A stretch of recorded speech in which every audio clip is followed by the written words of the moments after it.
Hello everyone, welcome back to my YouTube channel. Guys, मेरा नाम है मनीषा और मैं आपको पढ़ा रही हूँ सोशियोलॉजी। देखिए, हमारा ये जो इग्नू का कोर्स इसमें चल रहा है, इसमें आज के इस लेक्चर में हम सोशियोलॉजी के टॉपिक्स कवर अप करेंगे। स्टार्ट करते हैं सोशियोलॉजी में। उससे पहले मैं कुछ आपके लिए इम्पोर्टेंट अनाउंसमेंट करना चाहती हूँ, जैसे कि आप मुझे ये यहाँ यहाँ ज्वाइन कर सकते हैं। लाइक आप मुझे टेलीग्राम पे ज्वाइन कर सकते हैं। इग्नू एग्जाम्स के नाम पे टेलीग्राम का पेज है जहाँ पे आप मुझे ज्वाइन कर सकते हैं। इन सब के अलावा आप मुझे इंस्टाग्राम पर फॉलो कर सकते हैं, जहाँ पे आप मुझसे पर्सनली कनेक्ट हो सकते हैं। और और इस सब के साथ साथ में आपको याद ये रखना है कि हमारी ऐप है, जहाँ पे आप ज्वाइन करने का आपको फायदा ये होगा कि यहाँ पे आपको कोर्सेज मिलेंगे। फ्री कोर्सेज होंगे उनके लिए जो कि फर्स्ट 20 स्टूडेंट्स होंगे। बाकी सबको एक्सेस लेना पड़ेगा। आई मीन जो जो कोर्सेज आपके पास में अवेलेबल होंगे इस ऐप पर। मैं जो लेक्चर्स यहाँ पे अपलोड करती हूँ यूट्यूब के, इसके कंप्लीट वीडियोस के लिंक, पूरा सब्जेक्ट का कोर्स और इसके साथ साथ में आपको टेस्ट सीरीज, ये सब चीज़ें भी इस ऐप पे मिल जाएंगी। विद्याघर के नाम से ऐप है, आप प्ले स्टोर पे जाके इंस्टॉल कर सकते हैं। नहीं वहाँ पे मिलती क्योंकि अभी डाउनलोड ज़्यादा नहीं हुए हैं इस ऐप के, तो आप कर इतना सकते हैं कि मैं आपको लिंक दे दूंगी इंस्टाग्राम पे, वहाँ से भी आप उसको ज्वाइन कर सकते हैं। स्टार्ट करते हैं आज के इस लेक्चर को, जिसके अंदर हम टॉपिक पढ़ने वाले हैं इग्नू से रिलेटेड। देखिए, ये दो मेरे ऑफिशियल चैनल हैं, जिसमें आप इग्नू एग्जाम्स वाले चैनल को ज्वाइन करेंगे तो आपको इग्नू से रिलेटेड कोर्सेज मिलेंगे। और इसके साथ में ये है फिजिक्स फैंटम, जहाँ पे आपको साइंस और बाकी कोई कॉम्पिटेटिव एग्जाम की अगर आप प्रिपरेशन करते हैं तो वो कोर्सेज आपको यहाँ से मिल जाएंगे। मतलब आप लाइक एग्जाम की कोई आपको सरकारी नौकरी का चस्का हो तो वो आप यहाँ पे ज्वाइन कर सकते हैं। स्टार्ट करते हैं आज के इस लेक्चर को। आज का जो टॉपिक है वो क्या है, देखते हैं। देखिए, यहाँ पे सबसे पहले इग्नू का एक कोर्स है BEGC 132। इग्नू में बच्चा हमारे पास बहुत सारे कोर्सेज होते हैं। हर एक कोर्स की ना अपनी एक एडवांटेज होती है। मतलब कोर्स को एक्चुअल में दो पार्ट्स में डिवाइड किया जाता है। या तो वो कोर्स आपका 100 मार्क्स का होता है या फिर 50 मार्क्स का पेपर होता है। जो 100 मार्क्स का पेपर होगा उसको सॉल्व करने के लिए आपको 3 आवर्स का टाइम गिवन होता है। और जो 50 मार्क्स का पेपर है उसके लिए आपको 2 आवर्स का टाइम गिवन होता है। सो यहाँ पे देखिए, ये सब्जेक्ट है BEGC 132, मतलब selection from Indian writing culture diversity. ये हमारा सब्जेक्ट का नाम है। 100 मार्क्स का पेपर है, 3 घंटे का टाइम मिलेगा, जिसमें से 5 क्वेश्चंस आपको अटेम्प्ट करने हैं। और सारे जो क्वेश्चंस है वो हैं कंपलसरी। मतलब आपको ये नहीं सोचना है कि मैम हम तो ना 3 क्वेश्चंस कर लेंगे, पास होने के लिए इतने बहुत है और बाकी नहीं करेंगे, तो यहाँ पे आपको दिक्कत हो सकती है। आपको पांचों क्वेश्चंस को अटेम्प्ट करना है। अब ये हमारा सब्जेक्ट है, देखिए BEGC 132। और स्टार्ट करते हैं। टॉपिक क्या पढ़ाऊंगी वो दिखा देती हूँ मैं आपको। कंप्लीट लेक्चर के लिए आप ऐप को इंस्टॉल कर लीजिएगा, वहां पे मैं कंप्लीट लेक्चर आपके लिए अपलोड कर दूंगी। अब देखिए, ये जो सब्जेक्ट है इसमें आपके पास में 4 ब्लॉक्स हैं, 1 2 3 और 4। पहला जो ब्लॉक है वो है बहुलता और सांस्कृतिक विविधता। सेकेंड ब्लॉक है भाषा राजनीति, हिंदी उर्दू और अंग्रेजी। ब्लॉक 3 है हाशिए पर पड़ी आवाजें। ब्लॉक 4 है महिलाएं बोलती हैं। देखिए, ब्लॉक 4 तो बताने की जरूरत नहीं है, महिलाएं तो बोलती हैं और इवन बहुत ज्यादा बोलती हैं, है ना। आपको यहाँ पे इस बात को लेके कोई सीरियसनेस नहीं लानी है। तो ये जो ब्लॉक्स हैं इस बुक में हम कवर अप करने वाले हैं। अगेन आई एम रिपीटिंग, मैं कंप्लीट कोर्स आपका चैनल पे अपलोड नहीं करूंगी, आप ऐप इंस्टॉल कर लीजिएगा, वहां पे आपको इसका कंप्लीट कोर्स मिल जाएगा। स्टार्ट करते हैं आज के इस लेक्चर को, और जो हमारा टॉपिक है वो है भक्ति एंड सूफी मूवमेंट। सिर्फ इग्नू के पर्सपेक्टिव पे ये इंपॉर्टेंस नहीं है इसकी। इग्नू के साथ साथ में ये जो कोर्स है ना, ये आपका हिस्ट्री को स्ट्रॉन्ग करने में भी हेल्प करेगा। मानिए आप कोई कॉम्पिटिटिव एग्जाम की प्रिपरेशन कर रहे हैं, तो उसमें बच्चा ये जो भक्ति मूवमेंट है और सूफी मूवमेंट है ना, ये जरूर जरूर एग्जाम में आता है। स्टार्ट करते हैं। भक्ति मूवमेंट और सूफी मूवमेंट क्या है, मेडिवल इंडिया की यहाँ पे बात करी गई है। हम्म देखिए, सबसे पहले स्टार्टिंग करेंगे भक्ति मूवमेंट की। भक्ति मूवमेंट जो है मेडिवल इंडिया में, उसको हम पढ़ने वाले हैं। सो भक्ति मूवमेंट यानी कि भक्ति आंदोलन एक क्या है, एक स्पिरिचुअल रिफॉर्म मूवमेंट है मेडिवल इंडिया का, जिसका एम क्या है, bringing about the socio religious reform. मतलब कि जिसका उद्देश्य ये कहता है सामाजिक और धार्मिक सुधार लाना। ठीक है। सोशल लेवल पे लोगों में चेंजेस लाना, एक सुधार लाना। रिलीजन के नाम पे भी लोगों की सोच को काफी हद तक क्या करना, चेंज करना। एक्चुअल में जो भक्ति मूवमेंट्स होते हैं वो इसी पर्पज से चलाए जाते हैं कि एक इंडिविजुअल रिलीजन है उसको स्प्रेड किया जाए। तो ये क्या है, भक्ति मूवमेंट है। अब यहाँ देखेंगे, इट एम्फेसाइज डिवोशन, मतलब ये क्या करता है, ये व्यक्तिगत भावना की भक्ति पर जोर दिया जाता है और कर्म कांडों तथा जातिगत भेदभाव का विरोध करता है। पर्सनल गॉड्स और रिचुअलिस्ट प्रैक्टिस एंड कास्ट डिस्टिंक्शंस, जैसे हर धर्म की अपनी एक इम्पॉर्टेंस होती है। कोई भी धर्म छोटा या बड़ा नहीं होता, ये बात आपको पता है।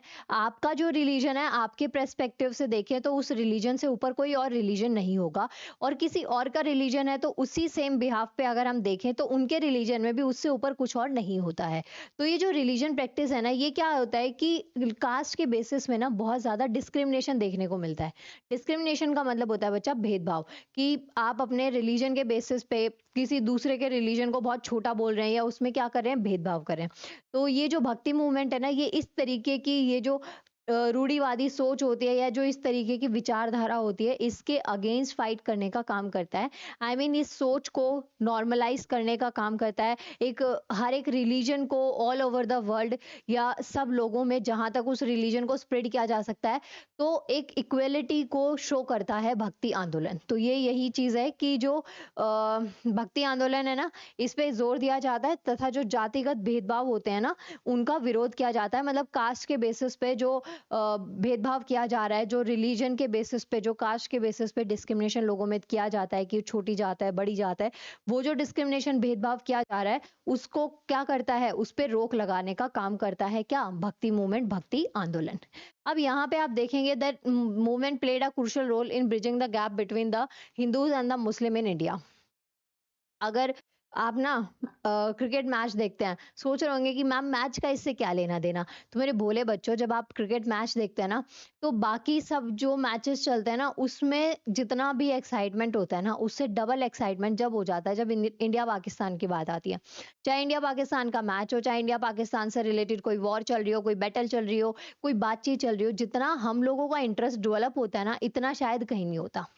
अगर सिर्फ भारत देश की बात करूं तो हमारे देश में भी ना रिलीजन के नाम पे, स्पेशली हिंदू और मुस्लिम के जो रिलेशंस हैं, वो इतने ज़्यादा खराब हैं कि चीज़ें बहुत ज़्यादा स्ट्रेच हो जाती हैं। तो जो भक्ति मूवमेंट है ना, ये कहीं ना कहीं इनके बीच का जो ये हिंदू और मुस्लिम के बीच का जो काफी टाइम से ये जंग सी चली आ रही है ना, उसके बीच के भी गैप को क्या करता है, कम करता है क्या, भक्ति मूवमेंट। ये आपको याद रखना है। तो ये आंदोलन हिंदू और मुस्लिम समुदाय के बीच की खाई को पाटने में भी महत्वपूर्ण भूमिका निभाता या निभाएगा या निभाई थी। मतलब ये भक्ति आंदोलन, पहले मेडिवल इंडिया की बात करी गई है तो उसके की पॉइंट्स बता रखे हैं। आपको आज के पर्सपेक्टिव से भी देखना है, क्योंकि ये जो चीजें है ना, आज की डेट में खत्म नहीं हुई है, कम हो गई है। हिंदू मुस्लिम का पहले बहुत ज्यादा चलता था, लेकिन आज की डेट में भी ये नहीं कह सकते कि अब बिल्कुल ही नहीं होता, होता है बट एक कम लेवल पे होता है। ये पॉइंट्स आपको याद रखने हैं। तो ये क्या है, भक्ति आंदोलन, आपको पॉइंट देखने हैं। आगे देखिए, कुछ की कैरेक्टरिस्टिक्स, मतलब ये जो भक्ति मूवमेंट है, भक्ति आंदोलन है, इसकी कुछ की कैरेक्टरिस्टिक्स आपको दे रखी हैं।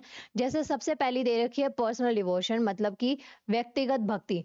भक्ति movement stress individual love and devotion towards a personal death and bypassing the need for intermediaries like the priest. देखिए, भक्ति आंदोलन व्यक्तिगत प्रेम और भावना के प्रति भक्ति पर जोर दिया, जिससे पुरोहित और जैसे मध्यस्थों की आवश्यकता समाप्त हो गई। देखिए, जैसे कि आप ना किसी रिलीजन में बहुत मानते हैं, आप किसी चीज को बहुत ही शिद्दत से फॉलो करते हैं, तो उसके लिए ना आपको फिर किसी प्रीस्ट, पुजारी की या किसी और की जरूरत नहीं पड़ती है। भक्ति आंदोलन आने से ये बहुत बड़ा एडवांटेज हो गया था कि जो बीच में दलाली का काम करते थे ना, वो खत्म हो गए थे। समझ गए? तो एक जो पर्सनल डिवोशन होता है ना, कि आपको अंदर से आए। जैसे मानिए सपोज आपको ना पाठ पूजा करना पसंद नहीं है, तो मैं जितना मर्जी आपके लिए कुछ भी बोलूं, आपको कितने ही उसके एडवांटेज बता दूं, आपको नहीं पसंद तो आप नहीं करना चाहेंगे। लेकिन अगर आपको पाठ पूजा में बहुत इंटरेस्ट है, आपको अंदर से आवाज आती है कि नहीं, आपको पाठ पूजा करनी है, आपको अपने आप को ऐसे बहुत ही काम रखने के लिए आपको ये चीजें करनी है, क्योंकि आपके पास ना अपना अपना वे होता है। हर किसी के पास अपना एक तरीका होता है कि आपको कैसे शांति मिल रही है। तो सेम विद दिस, कि अगर आपको शांत रहना है, आपको अंदर से आ रहा है कि नहीं, आपको पाठ पूजा करनी है, एक पर्टिकुलर इंडिविजुअल गॉड में एक कहीं ना कहीं आपकी कोई आस्था है, तो उसके वक्त पे ये जो प्रीस्ट पुजारी वगैरह थे, इनकी जो इंटरफेरेंस थी उसको काफी हद तक कम कर दिया गया था। किसके थ्रू? भक्ति मूवमेंट के थ्रू। तो एक्चुअल में जो भक्ति आंदोलन था उसने क्या किया कि जो पर्सनल डिवोशन होता है ना, मतलब आपकी अंदर से जो भक्ति आ रही है कि हाँ आपको ये चीज करनी है, उसको उजागर किया, उसको और ज्यादा स्प्रेड किया, उसको थोड़ा और ज्यादा स्ट्रांगली एनहेंस किया। तो फर्स्ट पॉइंट है पर्सनल डिवोशन, व्यक्तिगत भाव। सेकंड आता है इक्वेलिटी। भक्ति मूवमेंट ना इक्वेलिटी लेकर आया था। इक्वेलिटी कैसे? एकदम स्टार्टिंग में मैंने आपको बताया कि जो कास्ट सिस्टम है ना, उसके अगेंस्ट ये एक तरीके से बैरियर खड़ा हो गया था कि जो कास्ट सिस्टम है जो उसको खत्म किया जाए, जो डिस्क्रिमिनेशन, जो भेदभाव कास्ट के बेसिस पे हो रहा था उसको खत्म किया जाए। सेम विद दिस कि जो भक्ति मूवमेंट है ना वो समानता लेकर आया। It challenge the caste system and emphasise equality all individuals regardless of their caste, gender और सोशल स्टेटस। भक्ति मूवमेंट ने समानता क्रिएट करी, समानता लेकर आया भक्ति मूवमेंट। समानता इन व्हाट बेसिस? कि कास्ट के बेसिस पे कोई भेदभाव नहीं होगा, किसी का समाज में सोशल स्टेटस कैसा है, कोई अमीर है कोई गरीब है, तो ये जो सोशल स्टेटस है ना ये भी काफी हद तक क्या कर दिया? कम कर दिया। किसने? भक्ति मूवमेंट में। तो इक्वेलिटी लाने का जो काम था ना वो किसका था? भक्ति मूवमेंट का। ये आपको याद रखना है। कैरेक्टरिस्टिक्स में आपसे पूछा जा सकता है, आपके इग्नू में ना लॉन्ग आंसर्स आते हैं, मतलब आपके इग्नू में नहीं, आपके एग्जाम में लॉन्ग आंसर्स आते हैं। सो ये ना की पॉइंट्स को याद रखिएगा, बाकी तो मुझे पता है आप लोग चैम पे छाप देंगे आंसर। तो ये आपको याद रखना है, इक्वेलिटी यानी कि समानता।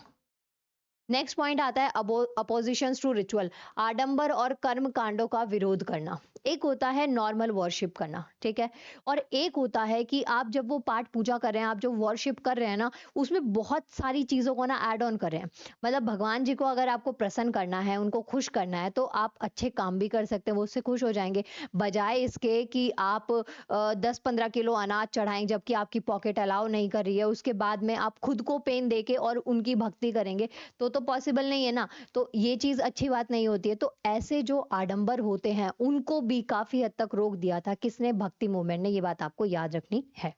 तो आडंबर और कर्म कांडों का विरोध करवाया था किसने? भक्ति मूवमेंट ने। इस आंदोलन ने जटिल कर्म कांड जो ऐसे होते हैं ना, जैसे आपने सुना होगा न्यूज में ना बहुत ऐसे देखे होंगे, कुछ ऐसी पूजा पाठ होती हैं जिसमें ना इंसान की ऑलमोस्ट डेथ हो जाती है, लेकिन जो ये प्रीस्ट हैं, पुजारी हैं, मैं किसी एक इंडिविजुअल को पॉइंट नहीं कर रही हूँ, आपको ज्यादा जज्बाती भी नहीं होना, आई एम जस्ट टेलिंग कि ऐसे कुछ प्रीस्ट, ऐसे कुछ पुजारी होते हैं जो कि ना आपको भक्ति के नाम पे आपकी लाइफ को थ्रेट में डाल देते हैं, आपकी लाइफ को इतना ज्यादा प्रॉब्लम में डाल देते हैं कि आप खुद चाहे मर जाएं लेकिन आपको वो चीज करनी है। समझ गए? जैसे आपको आग पे चलवा दिया, अंगारों पे कांच नीचे बिखरा हुआ है, उसके ऊपर चलना है कि भक्ति शो करे।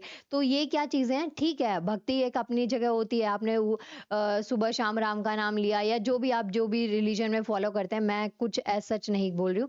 तो ये एक भक्ति है कि नॉर्मल आपने अच्छे अच्छे काम कर रहे हैं और आप शांति से जिंदगी काट रहे हैं, बजाय इसके कि आप बहुत ज्यादा आडंबर कर रहे हैं, जो चीज आप कर नहीं सकते, जो आपकी पॉकेट अलाउ नहीं करी, इतना टाइम आपके पास नहीं है, स्टिल आप वो चीजें कर रहे हैं कि वो चीज आपको मिल जाए। तो ऐसी चीजों को ना भक्ति मूवमेंट ने क्या कर दिया था? स्टॉप कर दिया था, रोक लगा दी थी। तो ये पॉइंट आपको याद रखने हैं कि इस आंदोलन ने जटिल कर्म कांड, जटिल का मतलब क्या है? बहुत ही कॉम्प्लिकेटेड, ऐसी चीजें जो यूजुअली आपने सुनी नहीं होगी।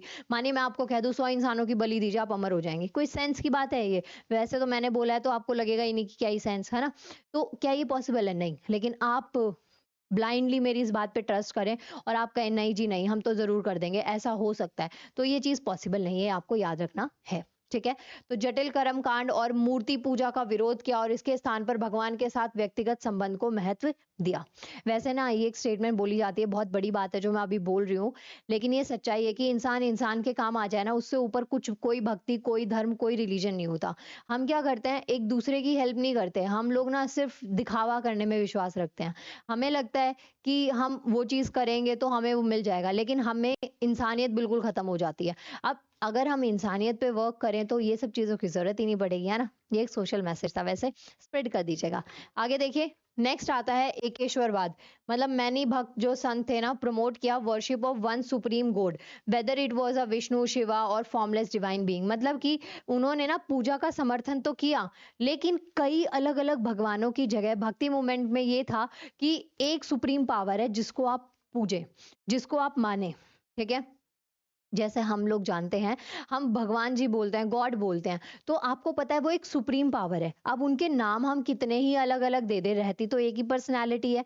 जैसे आप अपना इमेजिन करिए कि आप एक सिंगल पर्सनैलिटी हैं, आपके नाम आपके पेरेंट्स के अकॉर्डिंग कुछ और हो सकते हैं, आपके चाहने वाले, आपकी चाहने वाली आपको कुछ और नाम से बुला सकते हैं, ठीक है, और आप अपने उनको उनके लिए कुछ और नाम से हो सकते हैं, और क्लासमेट्स हैं, रिलेटिव्स हैं, मतलब आप एक सिंगल पर्सनालिटी हैं, लेकिन आपके नाम में क्या है, वेरिएशंस आ रही हैं, अलग अलग तरीके से आपके नाम क्या है, बनाए जा रहे हैं, अलग अलग तरीके से आपके नाम जस्टिफाई करे जा रहे हैं। तो भक्ति आंदोलन में क्या था, भक्ति मूवमेंट में, कि ये जो अलग अलग नाम है ना, इन सब को हटा के एक सिंगल नाम को कर दिया जाए, एक सिंगल जो सुप्रीम पावर है ना, उसी की पूजा करी जाए, उसी की पूजा अर्चना करी जाए, उन्हीं को हम माने, ये बात आपको याद रखनी है। तो ये कुछ कैरेक्टरिस्टिक्स थी कि उन्होंने एकेश्वरवाद को क्या दिया, बढ़ावा दिया। किसने, भक्ति आंदोलन में। अब देखिए भक्ति आंदोलन में ना कुछ आपको संत महात्माओं के बारे में पढ़ना है, कुछ मेजर संत जो है ना, जो अम, भक्ति आंदोलन के प्रमुख संत थे, उनके बारे में जानते हैं। जैसे सबसे पहले आते हैं कबीर, ठीक है। He preach unity between the Hindus and the Muslim and rejected caste based discrimination. Kabir जो है ना, इनका नाम इसलिए फेमस है, आई मीन इनकी इंपॉर्टेंस इसलिए बढ़ जाती है क्योंकि इन्होंने हिंदू और मुस्लिमों के बीच एकता का उपदेश दिया और जातिगत भेदभाव का विरोध किया। इन्होंने भाईचारे को बढ़ाया। जैसे हिंदू और मुस्लिम क्या है, एक ही है, ठीक है। जो जाति के नाम पे भेदभाव है ना हिंदू और मुस्लिम में, इसको इन्होंने काफी हद तक क्या कर दिया था, स्टॉप कर दिया था, विरोध किया था। अब कोई चीज गलत है, उसके अगेंस्ट आप आवाज उठाएंगे तभी तो पता चलेगा। अब मैं आपको कह दूं, आप पूरी लाइन से ना, एक मैंने मानिए कोई खाई है, कोई जगह है जहां से आपको कूदना है, मैंने आपको कह दिया कि सब आएंगे और कूदते जाएंगे, आप मुझसे रीजन नहीं पूछ रहे, बस आप मेरी बोली हुई बात को ना फॉलो करेंगे, यहाँ से सीधा जंप मारना है। कोई एक आए जो मुझे बोले कि इसके पीछे का रीजन क्या है, मैं रीजन देने से मना कर दूं, तो वो उस चीज का विरोध करे कि नहीं ये तो गलत है, हमें जानने का हक है, हमारे पास राइट्स हैं, और फलाना दिन का पता नहीं, वो मुझे 4-5 बातें और बता दे। तो ये क्या है, विरोध करना। तो ऐसे ही जो कबीर थे, इन्होंने क्या किया, हिंदू और मुस्लिम के बीच में ना एकता का उपदेश दिया, कि यूनिटी को प्रमोट किया, कि हिंदू हो चाहे मुस्लिम हो, उनके बीच में यूनिटी होनी चाहिए, एकता होनी चाहिए। और इसके साथ साथ में जो ये भेदभाव होता है ना जाति के नाम पे, कि छोटी जाति बड़ी जाति, और रिलीजन भी, छोटा धर्म बड़ा धर्म, ऐसे लोग जो बांटते हैं इंसानों को, तो उसका भी इन्होंने क्या किया था, विरोध किया था। तो मेजर सन में सबसे पहला नाम आप किनका याद रखेंगे, कबीर सिंह का। ये देखिए कबीर सिंह सॉरी, आपको किनका नाम याद रखना है, कबीर जी का। अब देखिए यहाँ पे क्या है ना, कि आपको मैंने फोटो भी दे दी है, तो उससे आपको एडवाइस हो जाएगी कि हाँ, थोड़ी माइंड में ना पिक्चर बन जाएगी। आगे देखिए, नेक्स्ट संत कबीर दास, इनका नाम याद रखेगा। नेक्स्ट आता है गुरु नानक जी। गुरु नानक जी हैं जो है वो सिखिज्म, जो सिख धर्म है ना,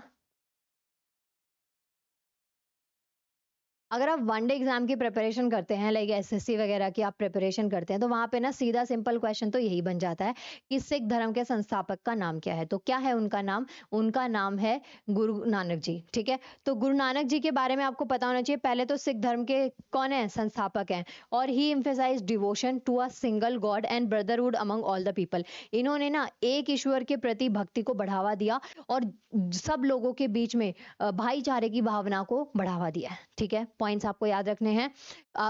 ऐसे ना एक जैसे जितने भी मेजर संत मैं आपको बताऊंगी, उनके बारे में इंडिविजुअल पॉइंट्स ना लिखते जाइएगा, कि इनकी ये स्पेशलिटी थी, इनकी ये स्पेशलिटी थी।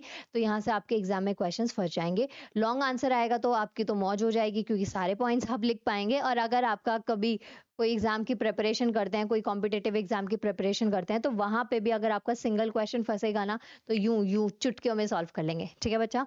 तो ये क्या है, दो नाम यहाँ पे याद रखने हैं मेजर संत में। पहले आते हैं कबीर दास, फिर उसके बाद में नेक्स्ट आते हैं गुरु नानक जी, ठीक है। ये पॉइंट्स आपको याद रखने हैं। आगे बढ़े इसके लिए। आगे देखिए मीराबाई। मीराबाई, अगर आप लोग कृष्ण जी के बारे में पढ़ते हैं, उनके बारे में सुनते हैं, तो मीराबाई का नाम आपने ना सुना हो ऐसा तो पॉसिबल ही नहीं है। तो मीराबाई जो है ना, एक राजपूत प्रिंसेस थी। She was a devotee of Lord Krishna and compose many devotions and song. ये क्या थी, मीराबाई जो थी एक राजपूत राजकुमारी थी। मतलब कौन थी, एक प्रिंसेस थी, राजपूत प्रिंसेस थी, ठीक है। वो भगवान श्री कृष्ण की भक्त थी। भगवान श्री कृष्ण की अगर भक्ति की बात करें ना, तो उनमें मीराबाई का नाम सबसे ऊपर आता है। तो वो कौन थी?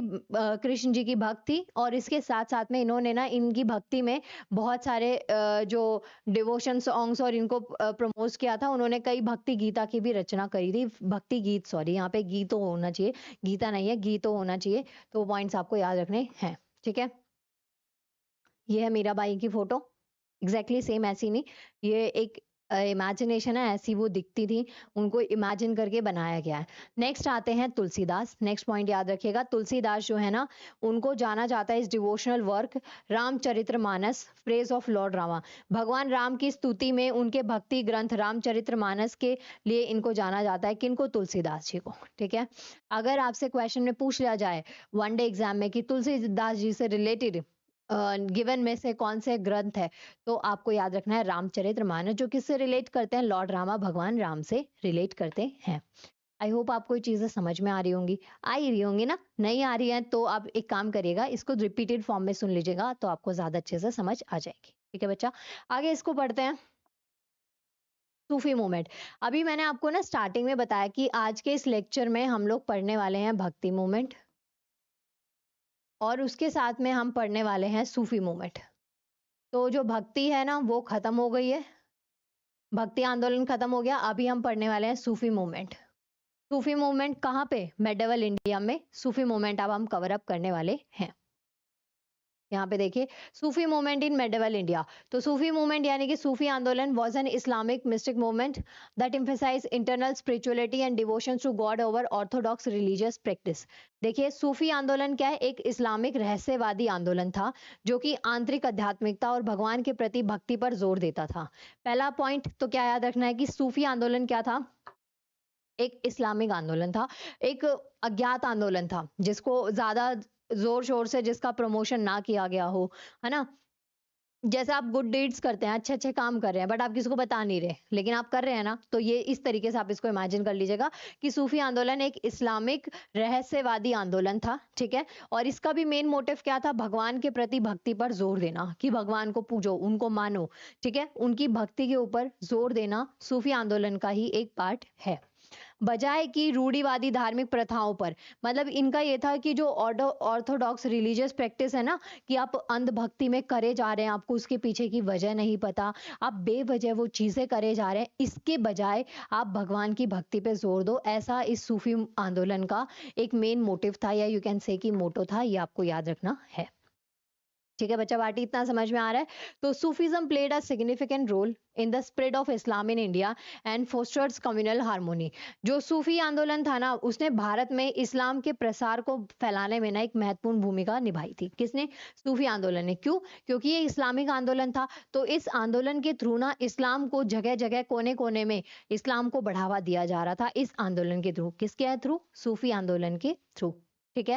ये आपको याद रखना है। और इसके साथ साथ में ना, ये जो कम्युनिटी जो यूनिटी होती है, एक सांप्रदायिक जो एकता होती है, उसको इस आंदोलन ने बहुत बढ़ावा दिया था, ठीक है। इनडायरेक्टली भाईचारा ही हो गया कि जो कम्युनिटीज हैं उसके अकॉर्डिंग आप उसको बढ़ावा दे रहे हैं। ये पॉइंट आपको याद रखने हैं। नेक्स्ट देखते हैं की कैरेक्टरिस्टिक्स, यानी कि मुख्य विशेषताएं। जैसे हमने भक्ति मूवमेंट, भक्ति आंदोलन में कुछ की कैरेक्टरिस्टिक्स पढ़ी थी, कुछ विशेषताएं पढ़ी थी, ऐसे ही आपको सूफी आंदोलन में भी क्या है, कुछ कैरेक्टरिस्टिक्स दे रखी हैं। जैसे एक आता है रहस्यवाद। रहस्यवाद क्या है? सूफीवाद ध्यान, प्रार्थना और संगीत के माध्यम से ईश्वर के व्यक्तिगत अनुभव पर केंद्रित है, जो कि औपचारिक धार्मिक प्रथाओं से परे है। सेकेंड आता है लव एंड डिवोशन, प्रेम और भक्ति। ऑलमोस्ट ना सिमिलर सी की कैरेक्टरिस्टिक्स हैं, बस इतना याद रख लीजिएगा कि जो ये सूफी आंदोलन है, एक पर्टिकुलर रिलीजन से डिपेंड कर रहा है, कि जहाँ पे इस्लाम को बढ़ावा दिया जा रहा है। लेकिन भक्ति मूवमेंट में, भक्ति आंदोलन में ऐसा हमने कुछ नहीं पढ़ा। उसमें हमने ये मेनली था कि जो भक्ति मूवमेंट है, भक्ति आंदोलन है, उसमें एक सुप्रीम पावर है, आप उसको पूजें, उनका प्रचार प्रसार करें, और एकता भाईचारे को बहुत ज्यादा प्रमोट करें, बढ़ावा दे। ये पॉइंट्स आपको याद रखने हैं। आगे देखते हैं लव एंड डिवोशन। ये इसकी सेकंड कैरेक्टरिस्टिक है। लाइक द भक्ति movement, Sufism stress the love and devotion towards the God and believe that the spiritual enlightenment comes from love. भक्ति आंदोलन की तरह सूफीवाद ने भी क्या किया? भगवान के प्रति प्रेम और भक्ति पर जोर दिया, और विश्वास किया कि आध्यात्मिक ज्ञान प्रेम से ही प्राप्त होता है। स्पिरिचुअलिज्म, ठीक है। तो ये किसकी कैरेक्टरिस्टिक है? भक्ति मूवमेंट की, सॉरी सूफी मूवमेंट की। भक्ति मूवमेंट की तरह सूफी मूवमेंट का भी एक ही जोर था, एक ही बात पे जोर था कि प्रेम को, प्यार को, आप भक्ति को, भगवान जी को, इनको बहुत पूजें, क्योंकि प्यार ही क्या है? एक आध्यात्मिक मार्ग का एक तरीका है, एक रास्ता है। ये पॉइंट्स किस में लिखे हुए हैं? सूफी मूवमेंट में, सूफी आंदोलन में लिखे हुए हैं। आगे देखिए बच्चा, की कैरेक्टरिस्टिक्स में नेक्स्ट आता है इक्वेलिटी एंड ब्रदरहुड। वही सेम बात, समानता और भाईचारा होना चाहिए कि हम सब लोग जो ना पूरे विश्व में जितने भी लोग हैं, हम सब क्या है? इक्वल हैं। एक कोई कास्ट, कोई क्लास, कोई सोशल स्टेटस, इनके बेसिस पे ना कोई भेदभाव, कोई डिस्क्रिमिनेशन हम लोगों में नहीं होना चाहिए। हम सब एक हैं, भाईचारे से हम रहेंगे तो प्यार से चीजें बहुत हद तक सिंपल रहती हैं। ये पॉइंट्स आपको याद रखने हैं। तो इन्होंने भी इक्वेलिटी, समानता और भाईचारे को प्रमोट किया, जो कि कास्ट और क्लास के बेसिस पे यूजुअली डिस्क्रिमिनेशन, भेदभाव देखा जाता है, उसको बंद किया जाए, उसको रोका जाए और लोगों में इक्वेलिटी बनी रहे, समानता बनी रहे, एक दूसरे के लिए प्यार बना रहे। ये की कैरेक्टरिस्टिक थी किसकी? सूफी मूवमेंट, सूफी आंदोलन की। आगे देखिए नेक्स्ट आता है स्पिरिचुअल टीचर, यानी कि टीचर्स, पीर मुर्शिद। पीर मुर्शिद में क्या है? Sufism place great importance on the guidance of spiritual teachers और सूफी संत नोन एज पीर और मुर्शिद, ठीक है। जो सूफीवाद है ना, उसमें आध्यात्मिक शिक्षक या सूफी संत के मार्गदर्शन के महत्वपूर्ण माना गया, जिसे पीर या फिर मुर्शिद कहा जाता है। सेम जैसे आप लोग प्रीस्ट, पुजारी, पंडित ऐसे कहते हैं, हर धर्म में ना उनको एक अलग नाम से जाना जाता है। तो गलत कुछ नहीं होता है। ये ओवरऑल जो ये मूवमेंट है ना, इसमें क्या है? कुछ एज सच आपको नई बात नहीं बता रखी है। सिर्फ यही है कि जितना हम यूनिटी में रहेंगे, जितना हम इक्वालिटी को प्रमोट करेंगे, उतना हमारे लिए अच्छा है। ब्रदरहुड के साथ रहेंगे तो उसमें भी हमें खासियत है कि क्या चीज़, कोई प्रॉब्लम नहीं होगी। कुछ आपको अगर मानिए आपको प्रॉब्लम भी हो रही है तो आपके सपोर्ट में कोई है आपको हेल्प करने के लिए। अगर हम सबसे लड़ते भिड़ते रहेंगे तो ऐसा नहीं पॉसिबल होगा। तो यही सब पॉइंट्स आपको यहाँ पे बता रखे हैं। तो ये इसकी की कैरेक्टरिस्टिक्स हैं। आगे देखिए कुछ प्रमुख सूफी संत, जैसे हमने जब भक्ति मूवमेंट पढ़ा तो उसमें हमने मीराबाई के बारे में पढ़ा, कबीर दास के बारे में पढ़ा, तुलसीदास के बारे में पढ़ा, गुरु नानक देव जी के बारे में पढ़ा। तो ऐसे ही बच्चा हमारे पास जो सूफी संत है ना, कुछ प्रमुख सूफी संत आपको दे रखे हैं, उनके नाम स्टार्ट करते हैं। जैसे यहाँ पे दे रखे हैं, पहला नाम दे रखा है ख्वाजा मोइनुद्दीन चिश्ती। ये जो है ना फाउंडर थे Chishti order in India. He emphasise love, charity and the service of humanity. Bharat में चिश्ती सिलसिले के संस्थापक थे। कौन? फाउंडर कौन थे? ख्वाजा मोइनुद्दीन चिश्ती। नाम से ही थोड़ा सा आप रिलेट कर लीजिएगा कि इन्हीं के ये फाउंडर थे। दूसरा पॉइंट, इन्होंने प्रेम, दान और मानवता की सेवा पर जोर दिया। प्रेम करो, दान करो, जिनको जरूरत है उनके काम आओ। तो इस चीज में इन्होंने क्या किया? प्रमोट किया। इस बात पे इनका गहरा जोर था, ठीक है। और मानवता, इंसानियत बहुत जरूरी है। मैंने आपको यही बताया कि आज का जो टाइम है ना, इसमें इंसानियत खत्म हो रही है, जो कि गलत है। इंसानियत को बढ़ावा हमें देना चाहिए, ठीक है। इसके बाद में आते हैं निजामुद्दीन औलिया। एक फेमस सूफी संत थे, कहाँ से? दिल्ली से, known for his teaching of love and unity. Nizamuddin Auliya जो है ना, वो दिल्ली के एक प्रसिद्ध सूफी संत थे, जिन्होंने प्रेम और एकता के उपदेश के लिए जिनको जाना जाता है। ओवरऑल जो भी सूफी संत है ना, उन सब में सिर्फ दो चीजें कॉमन है। हर कोई यूनिटी को प्रमोट कर रहा है, भाईचारे को प्रमोट कर रहा है, एकता को प्रमोट कर रहा है, प्रेम को बढ़ावा दे रहा है कि आप प्रेम से ये चीजें करिए, ठीक है। समझ में आ गया बच्चा बात? इतना कमेंट करिएगा, आपको कोई डाउट रह जाए तो मैं उसको दोबारा क्लियर कर दूंगी। नेक्स्ट आते हैं बाबा फरीद। ये एक इंपॉर्टेंट सूफी फिगर थे whose teachings are also include in the Sikh scriptures Guru Granth Sahib. तो एक प्रमुख सूफी संत जिनके उपदेशों को सिख धर्म ग्रंथ गुरु ग्रंथ साहिब में भी शामिल किया गया है। कौन है वो? बाबा फरीद है। इनका नाम आपको याद रखना है। नेक्स्ट यहाँ पे दे रखे हैं शेख हलीम चिश्ती, सलीम चिश्ती सॉरी। ये जो है ना रिवर्स सन थे of the Chishti order, non for his influence on emperor Akbar. Chishti सिलसिले के एक सम्मानित संत थे जो सम्राट अकबर के उसमें जाने जाते थे। मतलब ये जो है ना दो और यहाँ पे सूफी संत, इनकी भी अपनी एक इम्पोर्टेंस रही है। इन शॉर्ट मैंने ना आपको चार जो हैं वो पढ़ाए हैं, भक्ति आंदोलन के प्रमुख संत जो थे वो चार पढ़ाए हैं, और चार ही मैंने आपको यहाँ पे बताए हैं सूफी संत के। ये पॉइंट्स आपको ध्यान रखने हैं। बाकी अगर हम बात करें, दोनों हमने इंडिविजुअल पढ़ लिए, सूफी मूवमेंट और भक्ति मूवमेंट इंडिविजुअली क्या क्या है, भक्ति आंदोलन क्या है, सूफी आंदोलन क्या है। अब अगर इनकी सिमिलैरिटीज की बात करें तो देखिए सिमिलैरिटीज हैं भक्ति और सूफी मूवमेंट में, समानताएं क्या क्या है? पहला तो दोनों ही ना डिवोटेड थे गॉड की साइड, मतलब ईश्वर के प्रति दोनों ही भक्ति में, इस्लाम में भी और सूफी मूवमेंट में भी, और इसके साथ साथ में भक्ति मूवमेंट में भी, दोनों ही आंदोलन में क्या था, भगवान के प्रति भक्ति को बहुत जोर दिया गया। ठीक है, तो पहला पॉइंट कि ईश्वर के प्रति भक्ति थी। Both movement centred around the devotion of personal good and spiritual being, rejecting ritualistic practice. ठीक है, तो दोनों में कर्म कांडों का विरोध किया गया था। कोई जो कॉम्प्लिकेटेड रिचुअल्स हैं उनको अवॉइड किया जाए, उनको इतना प्रमोट इन दोनों ने ही नहीं किया था। ये तो सिमिलैरिटीज थी। फिर उसके अलावा समानता पे दोनों का जोर था। ऑब्वियस सी बात है, दोनों मूवमेंट जो थे ना वो इक्वालिटी, जो कास्ट के बेसिस पे जो भेदभाव होता है उसके विरोधी थे। दोनों को ही नहीं पसंद था, दोनों ही नहीं चाहते थे कि कास्ट या क्लास के बेसिस पे डिस्क्रिमिनेशन, भेदभाव रहे किसी भी तरीके से। ठीक है, और रिलीजियस हायरार्कीज जो थी, धार्मिक पद कर्मों का अस्वीकार किया। किन्होंने किया? इक्वालिटी, और ये दोनों मूवमेंट्स ने, मतलब भक्ति मूवमेंट और सूफी मूवमेंट ने। ठीक है, पहला पॉइंट दोनों की सिमिलैरिटीज में क्या याद रखेंगे कि दोनों ने भगवान के प्रति भक्ति पर जोर दिया था, और दूसरा पॉइंट दोनों में ही समानता पे जोर दिया था कि लोगों के बीच में रिलीजन, कास्ट, इन सब के बेसिस पे कोई भी डिस्क्रिमिनेशन, कोई भी भेदभाव नहीं होना चाहिए। उसके बाद में लव एंड टॉलरेंस, मतलब प्रेम और सही, टॉलरेंस की मतलब कि आप कितना चीज़ों को आराम से बर्दाश्त कर सकते हैं। तो उन्होंने विभिन्न धर्मों के लोगों के बीच प्रेम, सहिष्णुता और सामंजस्य का उपदेश दिया था कि जितने भी धर्मों के लोग हैं ना उन सबको एक दूसरे के साथ जुड़ के रहना चाहिए, भाईचारे में रहना चाहिए, और इसके अलावा कि प्रेम से रहना चाहिए, और एक ठहराव होना चाहिए। इस मतलब ऐसा नहीं है कि एग्रेशन जो होता है ना, बहुत एग्रेसिव नहीं होना चाहिए। आपके धर्म की कोई रिस्पेक्ट कर रहा है तो आपको दूसरे के धर्म को भी उतनी ही इंपॉर्टेंस देनी जरूरी है। ये नहीं है कि आपके धर्म की बात आई तो आप शांत हैं और किसी दूसरे के धर्म की आप डिसरिस्पेक्ट करें, ऐसा नहीं होना चाहिए। तो ये पॉइंट्स आपको याद रखने हैं। इसके अलावा संगीत के रूप में साधना इन्होंने बोला, और माना जाता है एक्चुअल में जब भक्ति की बात होती है ना तो म्यूजिक को रिलेट किया ही जाता है।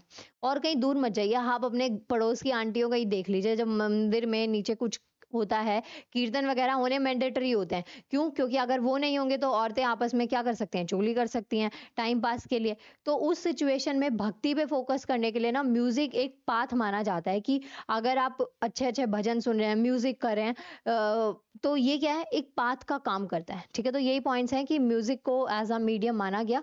ठीक है, संगीत के रूप में साधना, भक्ति संत और सूफी संत दोनों ने भगवान के प्रति अपनी भक्ति और प्रेम व्यक्त करने के लिए संगीत और कविता का उपयोग किया। ठीक है, भजन लिखते हैं, संगीत हो गया, कविताएं लिखी जाती हैं। कबीरदास जी की बहुत सारी कविताएं फेमस है। तो ये क्या है, ये आप अपनी भक्ति को शो कर रहे हैं भगवान के प्रति। तो ये क्या है, सिमिलैरिटीज है, दोनों मूवमेंट्स में ये चीजें हो रही थी।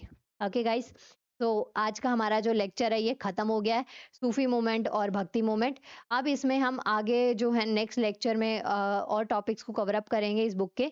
लेकिन जाने से पहले मैं आपको बताना चाहती हूँ कि आपको क्या करना है। आप नोट्स के लिए टेलीग्राम के यहाँ पे मुझे फॉलो कर सकते हैं, इंस्टाग्राम पे फॉलो कर सकते हैं। कोई आपकी पर्सनल क्वेरी हो वहाँ पे आप मुझसे कनेक्ट हो सकते हैं। और जाना नहीं है, 1 मिनट सुन के जाइए। आप इस ऐप को इंस्टॉल कर लीजिएगा, विद्याघर के नाम से ऐप है। यहाँ पे आपको जो कोर्सेज हैं इसके कंप्लीट कोर्स मिल जाएंगे। प्ले स्टोर से आप इंस्टॉल कर सकते हैं, नहीं तो मैं आपको वीडियो के डिस्क्रिप्शन में इसका लिंक दे दूंगी। Thank you so much everyone, मिलते हैं नेक्स्ट लेक्चर में।